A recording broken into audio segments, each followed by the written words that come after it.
समुद्रात मासे पकडण्यासाठी गेलेला पश्चिम बंगालचा हा रवींद्रनाथ बंगालच्या उपसागरात हल्दियाजवळ आपल्या 15 साथीदारांसोबत मासे पकडण्यासाठी गेला खरा, पण अचानक समुद्रानं मूड बदलल्यानं जोरदार वादळ उठलं।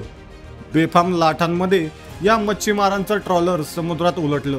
ट्रॉलरमधील सर्वच समुद्राच्या लाटांमध्ये वाहून गेले, पण या 15 जणांपैकी उरला तो रवींद्रनाथ। मच्छीमार असल्यानं पाणी त्याचा शत्रू नव्हता।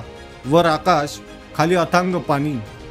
अनेक दिवस निघून गेले, पण रवींद्रनाथ समुद्रात एकटाच पोहत राहिला।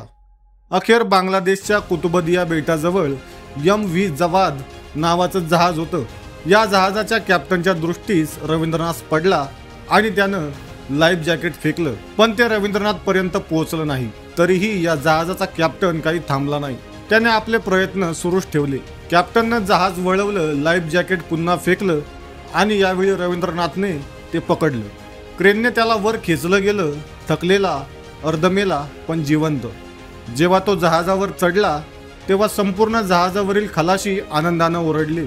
त्यांनी फक्त एक माणूस पाहिला नाही, तर माणुसकीला जिवंत पाहिलं। दरम्यान या क्षणाचा व्हिडिओ जहाजावरील एका खलाशानं रेकॉर्ड केलाय आणि हा देखावा आजही पाहणाऱ्याच्या मनाला हलवून ठेवतो।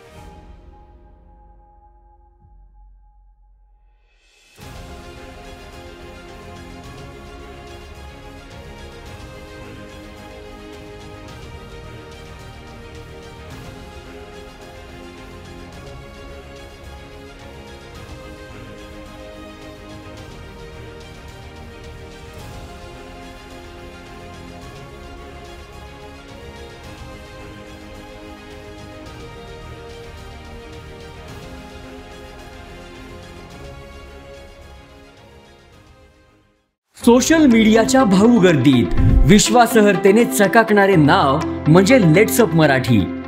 सगळ्यांना, सगळ्या नागरिकांना ती स्पीच, ती लेट्सअप वरील मुलाखती म्हणजे विचारांचा खजिना। त्यानंतरच्या निवडणुकीमध्ये मला सोडून गेले। बातम्या केवळ वस्तुस्थिती सांगणाऱ्या, न प्रोपगंडा, फक्त जनतेचा अजेंडा।